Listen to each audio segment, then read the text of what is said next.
scheduler. Let's check out how we can schedule an action in the future in DataMiner, or maybe add a repetitive task that sends me an email every morning with a nice report. Let's see how we can do that in DataMiner. So first of all, in the scheduler module, we will take a look at the introduction and then dive into the user interface. In the user interface, we will find a task list where we will add a new scheduled task. This list of tasks can also be visualized using a timeline. And the timeline can also have a special case, though the so-called scheduled events, which I will also briefly mention how you can create those and schedule those. And we'll also do an exercise during the demo. So first of all, we are located in the scheduler app. You can find that in DataMiner Cube in the apps section, and there you will find a dedicated scheduler app.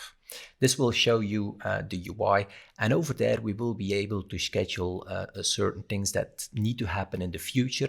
Maybe tonight something needs to be configured on my system and I don't want to stay awake, so I just schedule that task and it will execute an automation script to do that job. Or maybe something repetitive that every first of the month or every Monday morning it will send me a nice report. Or maybe even alarm templates that need to be reconfigured every evening because certain equipment is getting online. So we will do that in the UI there, and in the UI we will find two tab pages. We have the timeline, which you can see at the back, visualizing it on a timeline.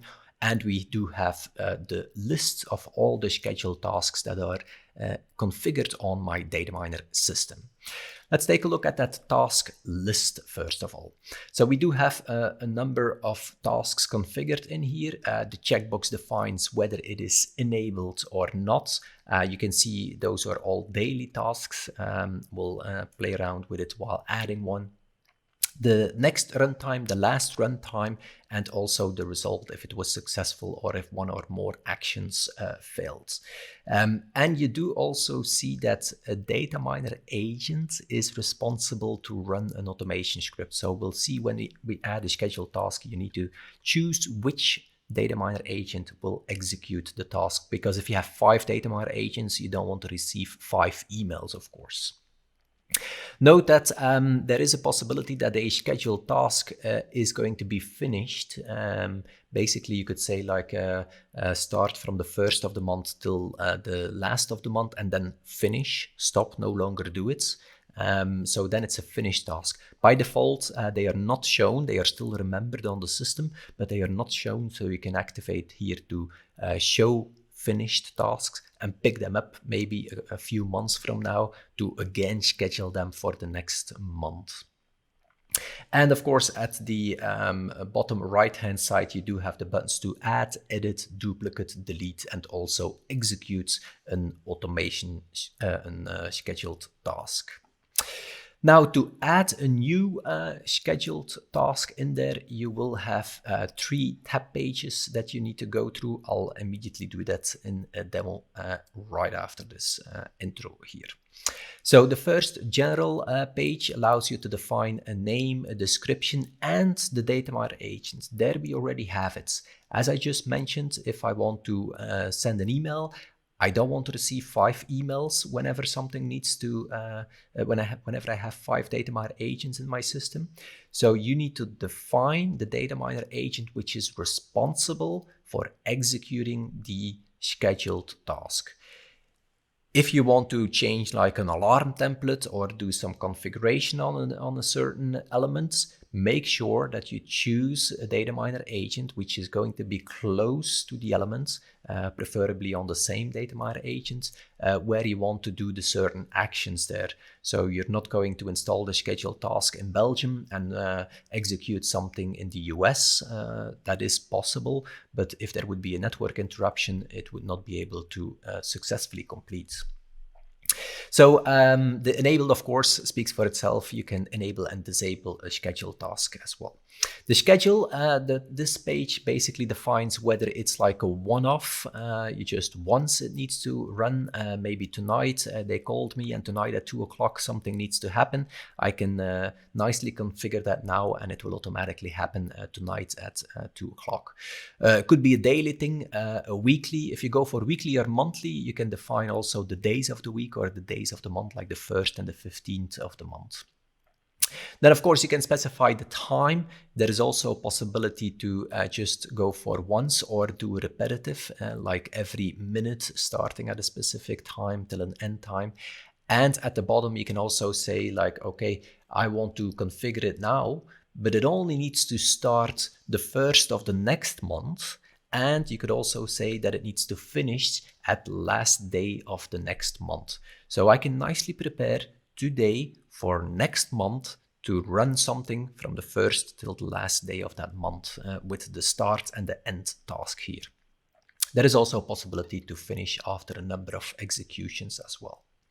And the last page is basically defining which kind of actions you want to execute.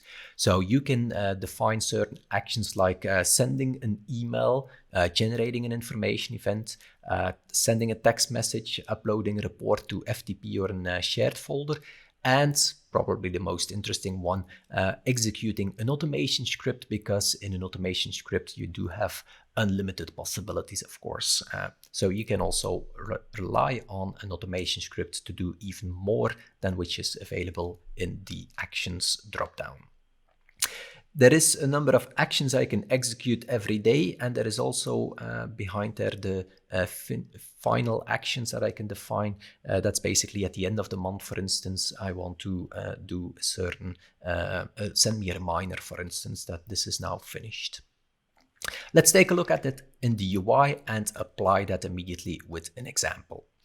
So as I mentioned, we can find the scheduler in the apps menu. So in the apps, we do find over there the scheduler app. So the scheduler app has its dedicated app in here. We do have the timeline, which is popping up by default. I'll come back to that in just a minute. I'll first go to the list and I see that I have already a couple of scheduled tasks in there. You can see that they completed successfully and they completed that the last runtime is indicated. So that's all nicely indicated. But let's add our own new scheduled task. So we can do so by the bottom buttons there and go for add. So we do have the 3 tab pages here, the general, so that's just my training underscore Bert example that I'm creating. We only have one DataMiner agent, so we don't have to choose here. If you would have multiple agents, you need to choose the DataMiner agent you want to execute this scheduled task on. On the schedule, you could have a one-off. You specify the date and the time. For instance, tonight at 2 o'clock, something needs to be enabled or disabled. I can nicely schedule that up front.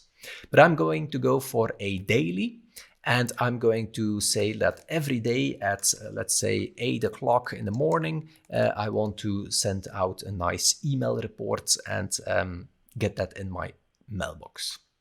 So once a day is fine. I'm not going to go for repeating actions. It can immediately start from now off, and maybe I can define like, okay, at the end of February, it can stop. I no longer need that report because then this job is finished. Okay, so I defined daily, every day at 8 o'clock, it will send out that email. Now, if you say like, well, in the weekend, I don't want to be bothered with that. Well, then you need to go for weekly, and you can define also the days of the week and say like, okay, or select all and remove Saturday, Sunday. So the working days at 8 o'clock, I want to receive that email. So that's how you can go for weekly. Monthly is then the 1st and the 15th you can configure. Okay, that's perfect. So every work day of the week at 8 o'clock, it will do certain actions. Which actions? That's what I can define on the last tab page there. And there I can simply add a couple of predefined items in there. And let me just, for demo purposes, also add an information event, which we will be able to then see in our alarm console. So my sending email reports, just as an example. And of course, I want to add the action that effectively sends the email. So I'm going to send that to my name. I'm actually in the system, or I should be in this system, Bert van den Berg, in the to field. Okay, subject is the daily report, and I do have the possibility here to include a report or a dashboard. We didn't go into the details here yet, but I'm going to come back to this later on, so you can just select one of the available reports, but let's call that a to-do for now. So it's going to send an information event, making sure that this is effectively being done, and it will send a nice email to me, which I will later on pimp with a report, an actual reports there. At the end of the month, it will stop. I can also define final actions to send me a reminder, maybe to schedule it again for the next month or something like that. I'm not going to do that now. So that's perfectly fine. And I can add it in here, and there it is, the training Bert, and it didn't execute yet. It will execute tomorrow morning, but if I want to check the results, I can of course use an execute now in the right click menu, or in the bottom right hand side I can also click on the execute. You want to execute it now? Yes. Let's check the result in the information events. Sending email report, that's perfect. It is sending me the email report, and it is also effectively sending me the email here. Let me show you. So the daily report and the to-do that I still added for now. So later on I can pimp that with the nice report in there. Okay, so now it was completed successfully. The last runtime was a manual execution. So that's how you can easily add items in there, recurring items or one-offs that you can in there. To show the finished tasks, you can enable those, that checkbox at the bottom here, and then you can see that there are actually two scheduled tasks which will never execute again, but unless I pick them up again and maybe edit them again. Now, that's a scheduled task that I added to send a nice daily report every morning at 8 o'clock. If I have a number of scheduled tasks added, I might also want to take a look at it on like a timeline view. So we took a look at the list. Now let's take a look at the timeline. So in the timeline, I have two sub-tab pages. I can visualize the tasks, which I just added one, and there is also a special case, the events. I'll come back to that. The tasks, so here you can nicely see all the tasks that are indicated when they will be executed. You can show all the tasks or only have a sub-selection. If you have a lot of tasks, especially tasks that are running very often and frequent, it can like clutter the UI, so you can actually make a sub-selection there as well.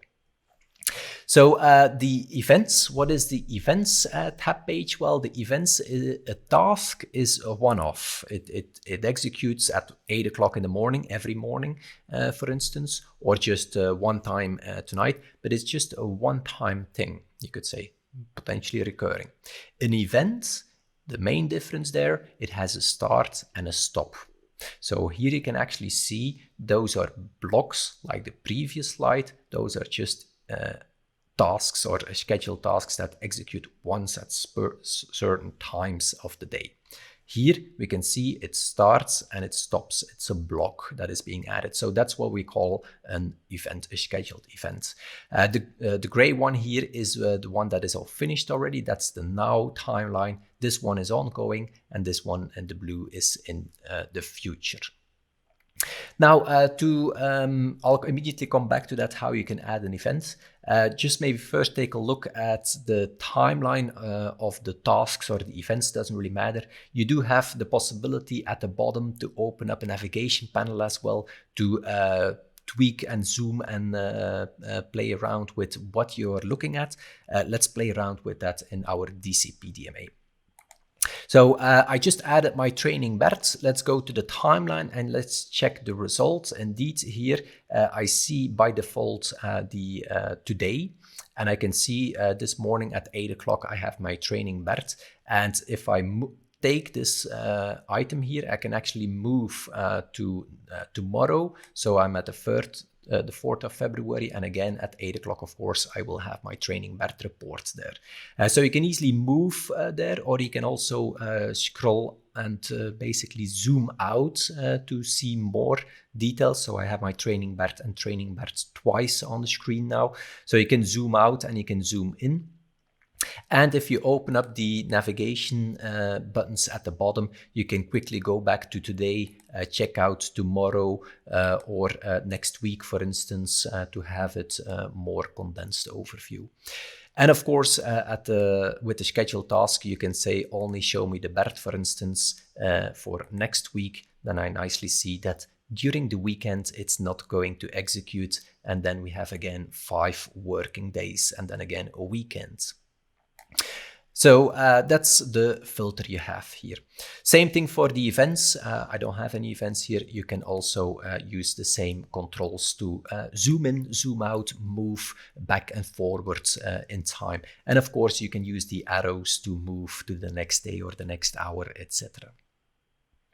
Okay, so now to come back to those scheduled events.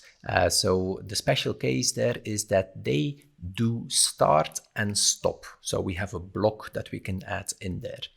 Now, a scheduled event is actually behind the scenes an automation script. So we will need to create an automation script to be able to have those scheduled events available.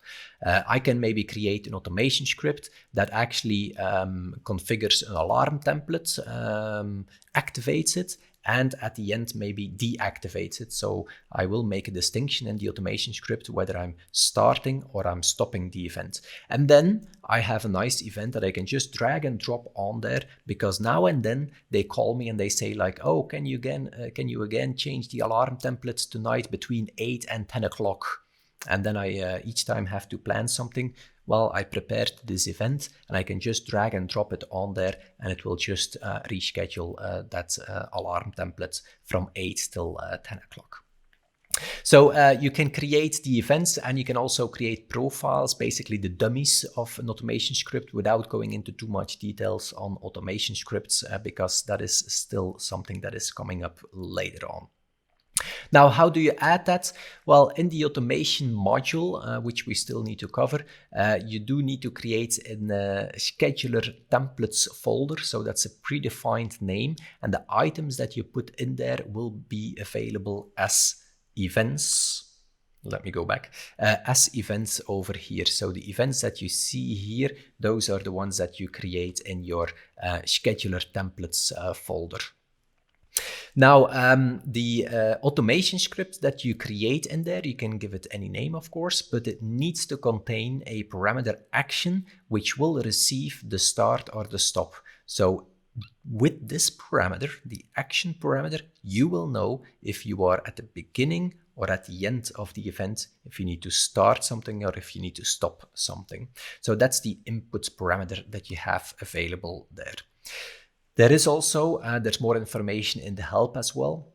Some comments that I can add to, for instance, define what's going to be displayed on the block, maybe also the tooltip that can be tweaked, and the presets. So here I can specify the profiles, and a preset is profile is basically defining the dummies or the parameters so that they immediately will execute this automation script on the correct device or element or with the correct input parameters.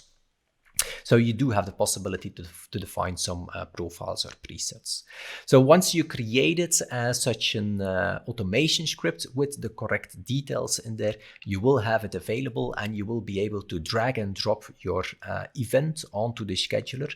And then you can tweak the start and the end time by just dragging the side of this block back and forwards. And of course, once it starts to execute, you can no longer change it. Only the things in the future can be changed. Note, these are just basic scheduled events, which are typically a small thing that needs to be done in an automation script. Here we are not talking about SRM. We are not talking about full resource management, where we are doing bookings and we are booking the necessary resources, and it is configuring a whole channel lineup, for instance, with services there. That's SRM. Here we are just still talking about basic actions that I want to schedule in the future. I just want to have a quick drag and drop on there to do certain repetitive tasks in there. As I already did, the exercises mentioned here where we can execute an information event and an email, that's already what I did. So remember this scheduler app, you can do a certain action in the future there. Instead of doing it yourself, you can configure it nicely up front to execute something in the middle of the night or during the weekends. And of course, repetitive tasks are also very popular, for instance, to send out emails or certain equipment which is only live during certain periods of the day or certain moments of the week. And of course, those scheduled events, that's a special case where you have also the start and stop based on an automation script. So we will pick up this scheduled task with the email later on for adding a report to it. So remember the scheduler and see you in the next one.